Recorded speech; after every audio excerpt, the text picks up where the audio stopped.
സത്യഭാമയും മോഹിനിയാട്ടവും ഒക്കെയാണ് കഴിഞ്ഞ കുറച്ച് ദിവസങ്ങളായി സോഷ്യൽ മീഡിയയിലെ ചർച്ചാ വിഷയം. കറുത്ത ആളുകളാരും ഡാൻസ് പഠിക്കാൻ പാടില്ല. ഇനി പഠിച്ചാൽ അത് പള്ളിയിലോ അമ്പലത്തിലോ വല്ല ഉത്സവ പറമ്പിലോ ഒക്കെ കളിച്ചോട്ടെ, മത്സരത്തിന് പോകണ്ട. മത്സരത്തിന് പോകുമ്പോൾ അവിടെ തരുന്ന ഫോമിൽ ഒരു കോളമുണ്ട്. ആ കോളം സൗന്ദര്യത്തിൻ്റെ കോളമാണ്, അത് പൂരിപ്പിക്കാൻ കഴിയില്ല. അതുകൊണ്ട് അത്തരം കുട്ടികൾ പഠിക്കാൻ വരുമ്പോൾ പഠിച്ചോളൂ, പക്ഷെ മത്സരത്തിന് പോകണ്ട എന്ന് ഞാൻ പറയും. മാത്രമല്ല, മോഹനന്മാർ മോഹിനിയാട്ടം കളിക്കരുത്. മോഹിനിമാരാണ്, അതും സൗന്ദര്യമുള്ള വെളുത്ത് തുടുത്ത് സത്യഭാമയെ പോലെ ഇരിക്കുന്ന ആളുകൾ വേണം മോഹിനിയാട്ടം കളിക്കാൻ എന്നാണ് സത്യഭാമ പറയുന്നത്. കലാമണ്ഡലം പറയുന്നില്ല, സത്യഭാമ പറയുന്നത്. പിന്നെ ചാലക്കുടിയിലുള്ള ഒരു നർത്തകൻ കാല് കവച്ച് വെച്ച് പെറ്റ തള്ള പോലും കണ്ടാൽ സഹിക്കില്ല, കാക്കയുടെ നിറമാണെന്നൊക്കെയാണ് പറയുന്നത്.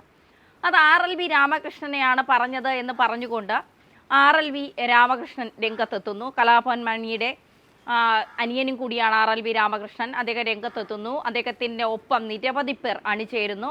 സമൂഹം മുഴുവൻ, കാരണം ഇത്തരത്തിൽ അധിക്ഷേപങ്ങൾ അനുവദിക്കാൻ കഴിയില്ല. ജാതിപരവും നിറപരവുമായ ഇത്തരം അധിക്ഷേപങ്ങൾ ഒരിക്കലും അനുവദിക്കാൻ കഴിയില്ല എന്നുള്ളത് യാഥാർത്ഥ്യം തന്നെയാണ്. രാമകൃഷ്ണന്റെ അഭിപ്രായങ്ങൾ, നിലപാടുകൾ ചോദിച്ചറിയുന്നു. പരാതിയുമായി പോകുമെന്ന് പറയുന്നുണ്ട്. നേരത്തെയും സത്യഭാമയുമായി ഇത്തരം വാക്ക് തർക്കങ്ങൾ അല്ലെങ്കിൽ അഭിപ്രായ വ്യത്യാസങ്ങൾ ഉണ്ടായിട്ടുണ്ട് എന്ന രാമകൃഷ്ണൻ തന്നെ നിലപാട് വ്യക്തമാക്കി വരുന്നു. രാമകൃഷ്ണനെ എല്ലാവരും പിന്തുണയ്ക്കുമ്പോൾ രാമകൃഷ്ണന് ഒരു നൃത്ത പരിപാടി നൽകിക്കൊണ്ട് പിന്തുണ അറിയിച്ച് രംഗത്തെത്തിയത് സുരേഷ് ഗോപിയായിരുന്നു.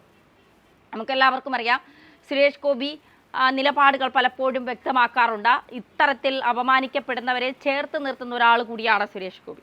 സുരേഷ് ഗോപി RLV രാമകൃഷ്ണനെ ഫോണിൽ വിളിക്കുന്നു. തൻ്റെ നാട്ടിലെ അമ്പലത്തിൽ 28-ാം തീയതി ഒരു പ്രോഗ്രാം ബുക്ക് ചെയ്യുന്നു. അതിൻ്റെ പണം എത്രയാണ് എന്ന് പറഞ്ഞാൽ അത് എത്തിച്ചേക്കാം എന്ന് പറയുന്നു.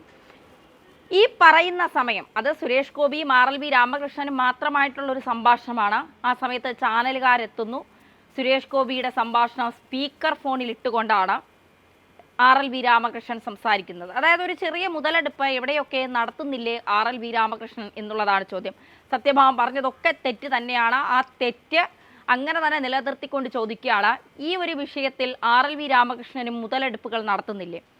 നൃത്തവേദികൾ തനിക്ക് ഒരുപാട് കിട്ടും, അതിലാരുടെയും അനുവാദം വേണ്ട, അതിലാരുടെയും ഔദാര്യം തനിക്ക് ആവശ്യമില്ല. തനിക്ക് വേണ്ടത് സിനിമയാണ്. സിനിമ, തൻ്റെ ചേട്ടൻ മരിച്ച വർഷങ്ങൾക്ക് ശേഷമാണ് ഒരു സിനിമാ താരം വിളിക്കുന്നത്, അതിൽ സന്തോഷമുണ്ട്. പക്ഷേ തനിക്ക് ആവശ്യം സിനിമയിൽ ചാൻസാണ്. അതായത് ഈ സമയത്തും അതൊരു മുതലെടുപ്പ് പോലെയാണ് RLV രാമകൃഷ്ണൻ നടത്തുന്നത്. തനിക്ക് സിനിമയിൽ അഭിനയിക്കണം, സിനിമയിൽ ചാൻസ് തരണം, സിനിമയാണ് താൻ മുന്നോട്ട് വയ്ക്കുന്നത്. അങ്ങനെയാണ് എങ്കിൽ ഈ ഡാൻസിനെ കുറിച്ചും ഈ നിറവ്യത്യാസത്തെക്കുറിച്ചുമൊക്കെ പറയുമ്പോൾ എന്തിനാണ് RLV രാമകൃഷ്ണൻ ഇത്ര രോഷമുണ്ടാവുന്നത്? തനിക്ക് സിനിമയിലേക്ക് പോകാനുള്ള ഒരു വഴി ഇതിലൂടെ തുറക്കപ്പെടണം. സോഷ്യൽ മീഡിയയിലൊക്കെ ഇത് കത്തി നിൽക്കുമ്പോൾ തനിക്ക് സിനിമയിലേക്കുള്ള വഴി ഇതിലൂടെ തുറക്കപ്പെടണമെന്നാണോ RLV രാമകൃഷ്ണൻ ചിന്തിച്ചത് എന്നറിയില്ല. എന്തായാലും ഇതുമായി ബന്ധപ്പെട്ട സുരേഷ് ഗോപി പറയുന്ന വാക്കുകളാണ്. കാരണം മാന്യമായി തനിക്ക് ചെയ്യാൻ പറ്റുന്നത് ചെയ്തു കൊടുക്കാമെന്ന് പറയുന്നു. അത് മാധ്യമങ്ങളുടെ മുന്നിൽ നിന്ന് വിളിച്ചു കൂവുന്നു. പിന്നീട് ആ സിനിമയിൽ അവസരം ചോദിക്കുന്നു.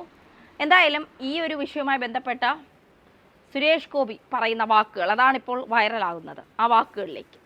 അതിനാണ് പുതിയ കറുപ്പും വെളുപ്പുമായിട്ട് വന്നത്. ആരാണ് വന്നതെന്ന് നിങ്ങൾക്ക് ഇപ്പൊ ഊഹിച്ചെടുക്കാം. അപ്പൊ അവിടെയും ഞാൻ കൃത്യമായിട്ട് എന്റെ ജീവിതത്തിൽ ഉടനീളം ചെയ്തിട്ടുള്ള സാമൂഹിക പ്രവർത്തനത്തിന്റെ ഭാഗമായിട്ട് മാത്രമാണ് അദ്ദേഹത്തിന് എന്റെ അമ്പലത്തിൽ ഒരു വേദി ഞാൻ ഒരുക്കിയത്, സമ്മതിച്ചതാണ്. പക്ഷെ വൈകുന്നേരമായപ്പം പറ്റില്ല എന്നായി. ഞാൻ മാനിക്കുന്നു. അദ്ദേഹം ചിലപ്പോൾ മറന്നുപോയതായിരിക്കും, അന്ന് വേറെ പരിപാടി വല്ലതും ഉണ്ടായിരിക്കാം. അങ്ങനെയാണെങ്കിൽ എന്നെ വിളിച്ചു പറയാൻ, ഞാൻ അങ്ങോട്ട് ഫോണിലല്ലേ വിളിച്ചു പറഞ്ഞു. എന്നെ വിളിച്ചു പറയാൻ, ചേട്ടാ അന്ന് പറ്റില്ല, വേറൊരു ദിവസം ഉണ്ടോ ഉത്സവത്തിന് മുമ്പ്, ഞാൻ ആ ദിവസം കൊടുക്കാം. അപ്പൊ ഇങ്ങനെ പൊളിയാൻ വേണ്ടി മാത്രം മുളച്ചുകൊണ്ടിരിക്കുന്ന വിഷവിത്തുക്കളാണ് എതിർ സ്ഥാനത്ത് പ്രധാനമായിട്ടും ഉള്ളത്. അവരെ എന്തിനു നമ്മൾ കരുതണം? അവരെ എന്തിനു നമ്മൾ കാണണം, കേൾക്കണം? അവരെ എന്തിനു നമ്മൾ ഭയക്കണം?